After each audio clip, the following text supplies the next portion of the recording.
It will not be what it is now. But the thing is, that's just the way things are. Now, the problem we have though is, we're speaking one dimension removed.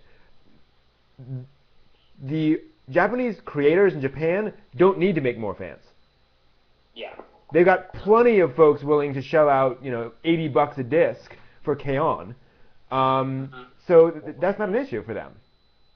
That's true. That's probably one of the main factors in why it doesn't come over to the Western world, because they don't need it to come over to the Western world to make profit. It's the Western world that needs Japan, not Japan that needs the Western world. Again, I always say this when Japan comes up. Japan doesn't need the rest of the world. Japan could, if the rest of the world blew up, Japan would still be floating in space.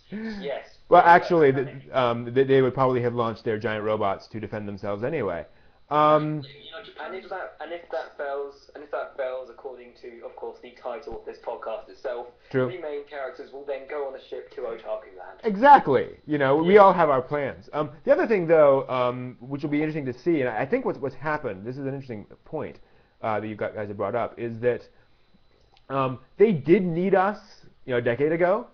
Back when budgets were small over in Japan, they really needed us, but they've adapted. They figured out how to appeal to the Japanese audience and how to do all that stuff. And so, our money certainly does help. They're glad to take it. But I get the feeling that they've switched over to this point where, they can really do anime on their own for a while. Plus the fact that I think a lot of those, American, Japanese production attempts over the past couple of decades didn't really pan out very well. Bubblegum Crisis 2040, which was mostly funded, to a great extent funded by ADV, that just, it came out and everyone was like, okay. So, that's interesting that really has changed to become something that isn't as big of an element anymore. And we'll have the rest of this conversation after the next news story. Hold on, I want to ask one last question. Yeah. This won't result in a tangent. Okay. ADD, can you tell me what that is? Or for the rest of the show, I am going to be thinking there is a company out there called Attention Deficit Disorder. ADV. Which this stood... anime was functioned by Attention Deficit children. Don't mind them, they'll just sit and look at butterflies. AD Vision was very much the otaku's company. They tended to license a lot of anime that had large-breasted characters. I'll put it that way. But they got the initial Evangelion license and a lot of stuff like that.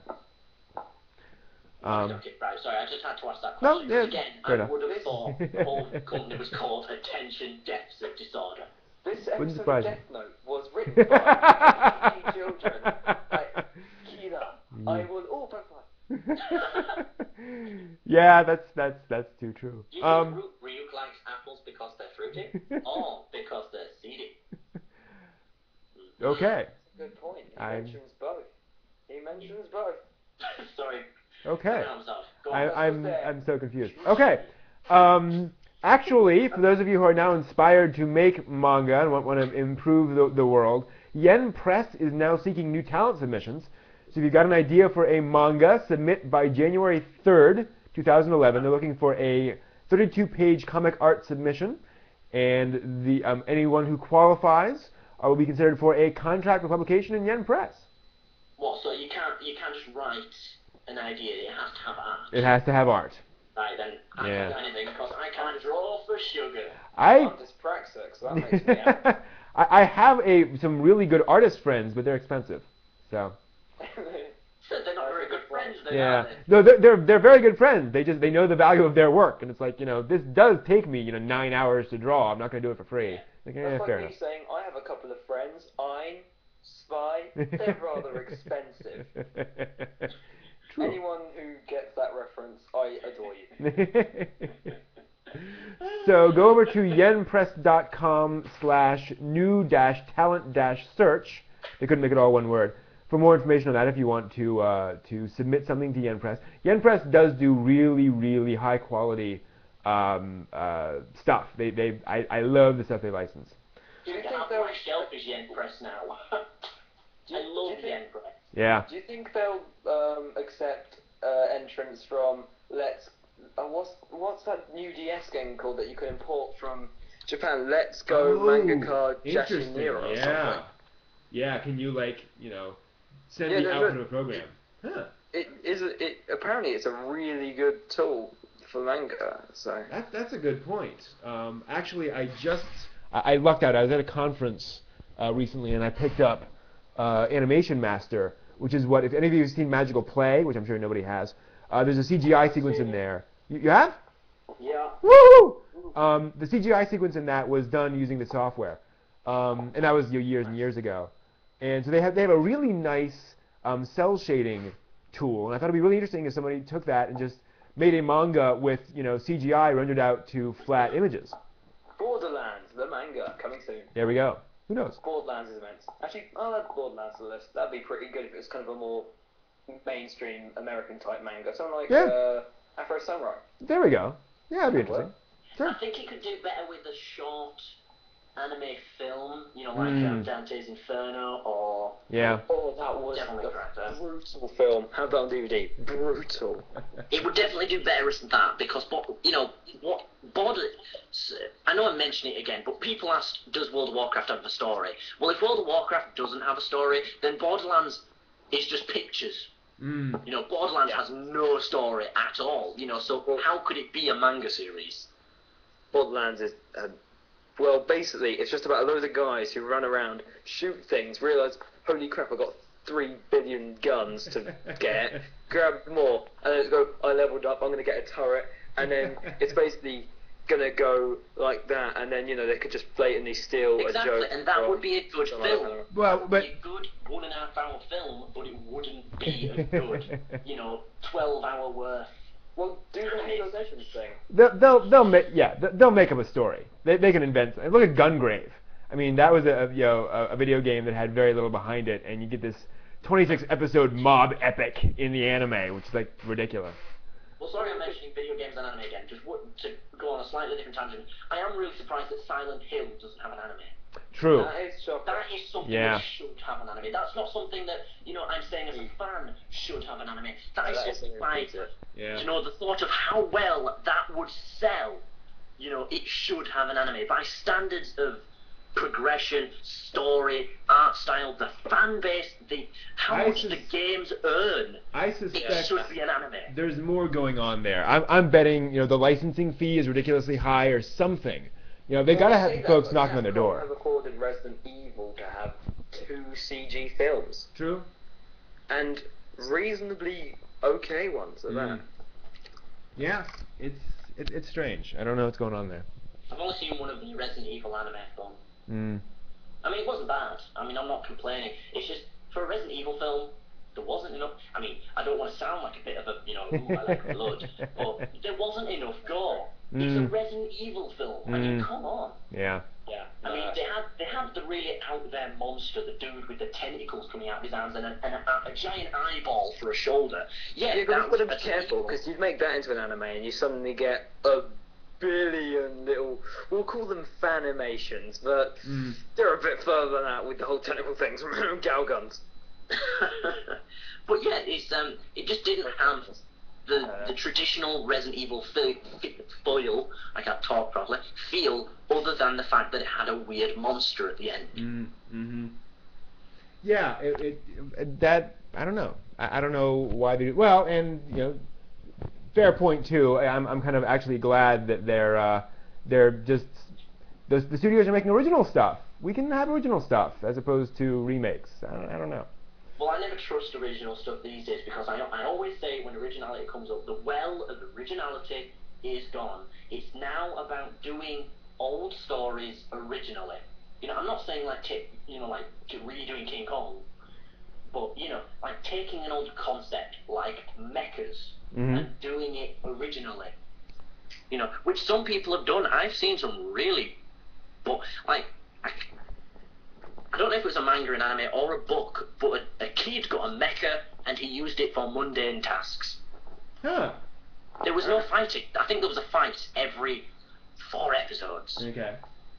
But most of it was just mundane tasks. You know, and something like Megas XLR, that's sort of an anime slash cartoon. Sure. I consider it slightly just about an anime, enough to call it one anyway. And that was an original concept of mecha. The dude was a fat guy. You know, the real people that would have mechas are fat guys that just eat burgers all day. Yeah. And what they want to do is use the mecha for a giant road trip, not to fight evil aliens.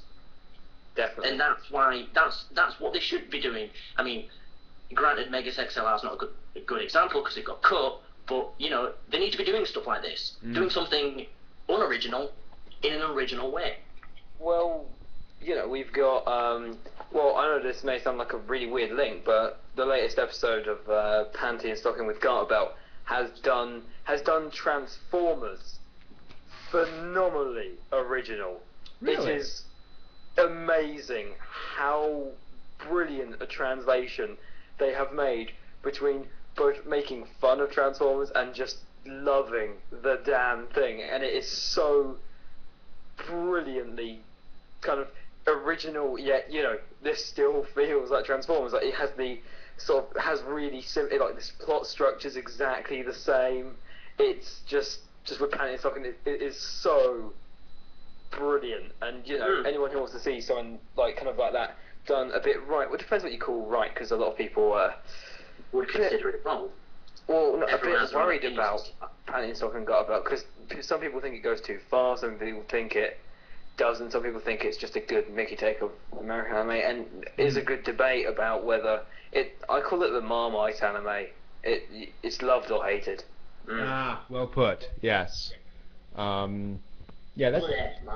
It's awful. It's disgusting. I think we know where Matt comes down on that one. Okay, good discussion. Good thoughts there. So let's see here. All right, we finally have some more information on some rumors that were floating around. And listen, folks, Zac Efron was not offered a role in Akira. That's what we call an internet rumor. That was. Fall to their knees and start thanking the Lord. Yeah. Well, you say that, but there's still the rumor of him as Light Yagami. Fine. Whatever. I mean. There's one I'm a bit more worried about. Just is the rumor still going around that that the Cowboy Bebop film will have Keanu Reeves, because it has some emotion. It's that film is basically dead at this point. Thank God. Basically, what happened was Keanu Reeves loves Cowboy Bebop, so they based the whole fight scene. They based the whole scene on the Matrix of it. Like, well, but that was the Wachowski brothers, you know, doing that. But anyway, point being, he loves Bebop, and so he basically started the whole process to make a Bebop film done. And since he was the one doing it, he was basically saying, could I play Spike to the folks that he was involved with? And so he was basically, it wasn't he was the front runner, but it was one of those things where, okay, you know, you'll be in the running if we ever go there. You know, we'll do the whole screen test and so forth. But they never could get a script together. They did a lot of variations, tried to get funding, and it just never really came together. So, which frankly, fine. I don't need a live action version of Cowboy Bebop. No, I give it 10 years. Like, I want to be a director, film director when I'm older, but you know, and I want to be the one doing these translations, but I want to make sure that if you do a translation of this, you do it right. That's the thing. Disrespect. I don't think, you know, it would be so hard to get it right. It would be so hard to make something that pleases everyone. Especially, and the problem with Bebop is it's so close to live action already. It would be really, really hard to make that transition and not have people constantly comparing it to like every frame of the original.